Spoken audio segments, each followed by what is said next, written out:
चट्ट हरियो मकै किनियो, अब लगेर चट्ट उसिनेर खाइन्छ है। आउँछ गाजरी एकदम दामी छ कि हेर्नु। चट्ट यो चटनी छ, चटनी गा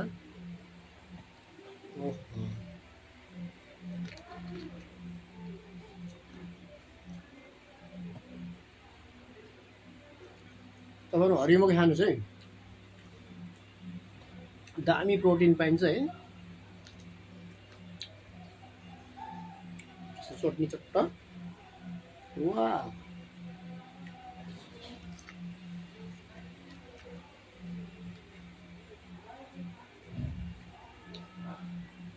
के मिठो क्या। अब यो के गर्नुहुन्छ कि चक्कुली काट्नु पर्यो है कि चाहिँ अब खुल्काउँदा खुल्किँदैन, छोडिँदैन है। त्यसपछि चट्ट चटनी लियो अनि गरम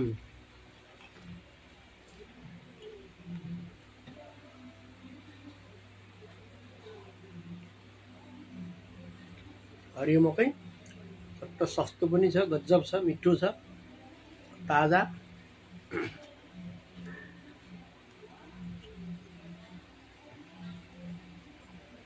दिनमा थोरै पानी राखेर बफाइदिनुहोस् है, गजब हुने।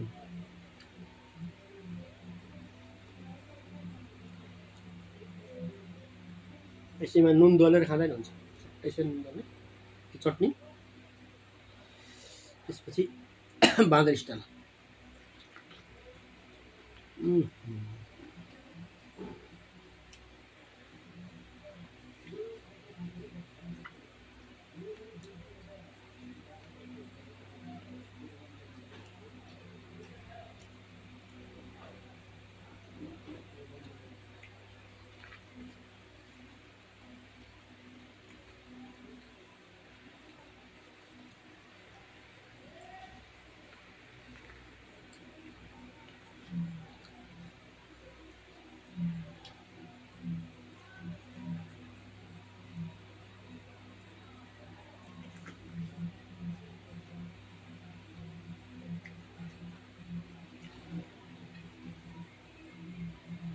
यो तपाईँले ठ्याक्कै नजिकको पसलमा अथवा आफ्नोतिर बिहानमा सब्जी बजार, बेलुका सब्जी बजार पाइन्छ है। टक्कै किनेर खानुहोस् के, साह्रै मिठो। यो उसिनेपछि लाउने चक्कुले सर्र काटेर एउटा कटौरामा झार्नुहोस् आफ्नो थालमा, अनि तपाईँले आफ्नो तरिकाले खान सक्नुहुन्छ क्या। यसरी नै बाँदर स्टाइलले खानुपर्छ भन्ने छैन है। यो त छिटो सरिदो तरिकाले म खाइदिएँ है। अनि यो खानुहोस्, खाँदै गर्दा त्यो खाएको भिडियोमा हेर्नु त, तलपट्टि सब्सक्राइब लेखेको छ कि, त्यो सब्सक्राइबमा टक्क पारिदिनु। अनि फेरि त्यहाँ बेल आइकन हाम्रो रिङको बटन छ, त्यो रिङमा पनि क्लिक पारिदिनु है। खाएको भिडियो मात्र होइन कि अरू अरू रमाइला भिडियो पनि हेर्न पाइन्छ। सहयोग गर्नुहोस्। तपाईँ सहयोग गर्न आउँदा तपाईँको च्यानलबाटै सहयोग गर्ने हो, अनि म पनि तपाईँको च्यानललाई सहयोग गरौँला। हजुरले मलाई, मैले हजुरलाई, मिलेर जाउँ न है। सब्सक्राइबमा ट्याक्क पारिदिनु है।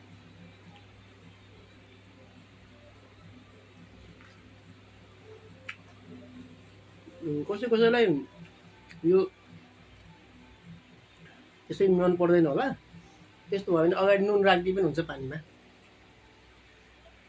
नुन राखिदिनु भयो भने पनि यो नुनिलो हुन्छ। नत्र पछि चटनी बनाएर यस्तो चट्ट पुदिनाहरू टक्क मिलाएर यो चटनी बनाएर खाँदा नि राम्रो हुन्छ क्या। धेरै हुने भयो मलाई त, के गर्नु, धेरै लोड गर्न सकिन्न, फाल्नु पनि भएन। एउटा दुईवटा थुन्का हो, यो एउटा मकै हो।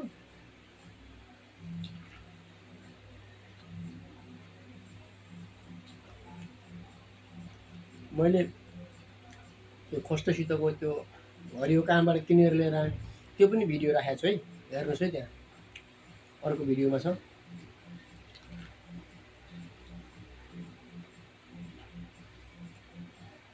प्रशस्त पाइन्छ क्या है, त्यहाँ मूल्य सोधेको सबै कुरा आउँछ क्या।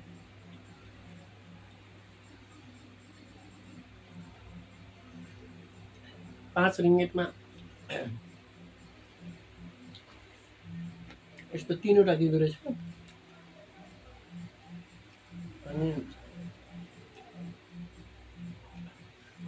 शरीरलाई विभिन्न भिटामिनहरू मिलाउँदै गर्दा कहिलेकाहीँ यो जति पैसा पऱ्यो नि खाने हो नि त। ₹5 3टा पाइँदो रहेछ, सस्तो।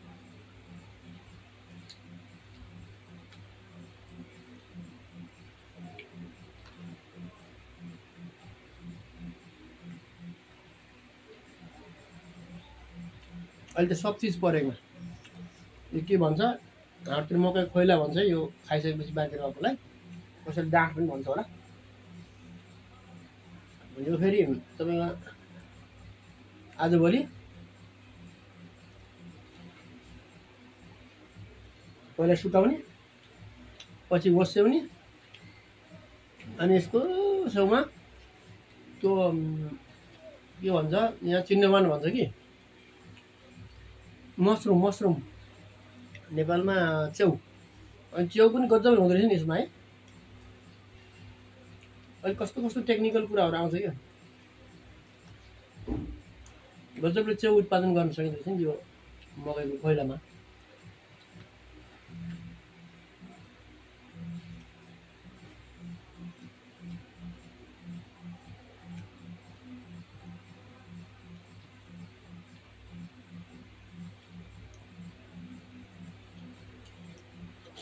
गजब लाग्यो चटनी र यो क्या मिठो भयो।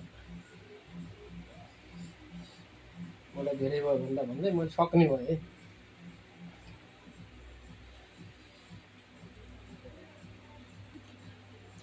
बाँदर नभन्नु है, खानु मिल्दैन कि छोडाउनु मिल्दैन, यो खोल्नु मिल्दैन, काटेर मिहिनेत गर्न मन लाग्यो।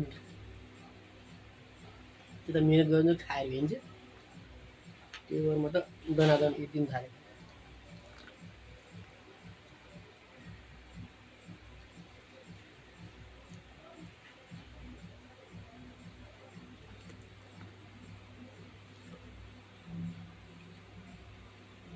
मेरो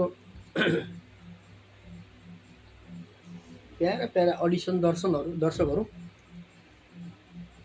टक्क मैले खाएर तपाईँहरूलाई चुम्याएँ, सोरी एकदम। यसरी किनेर खानु होला भन्न चाहन्छु, चटनी बनाएर चट्ट। र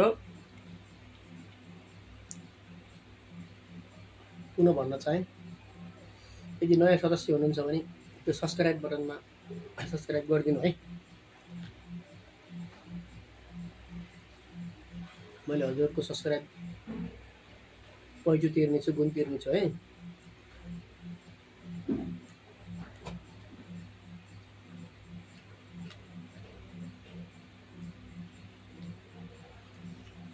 टक्क खाइयो क्या।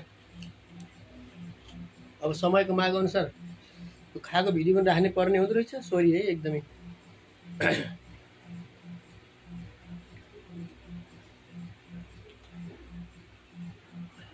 विभिन्न सामाजिक सञ्जालका कम्युनिटी गाइड अनुसार भिडियो चाहिने है। गफी गरे पनि भिडियो, खाए पनि भिडियो, जति बेला पनि भिडियो। ल म यो अब फ्याँक्न जान्छु।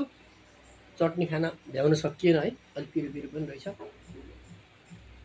त्यो हाम्रो हरिप्रसाद पौडेल भाइले बनाउनु भएको, अति झागरेलो भाइ हुनुहुन्छ, पिरो पिरो भयो।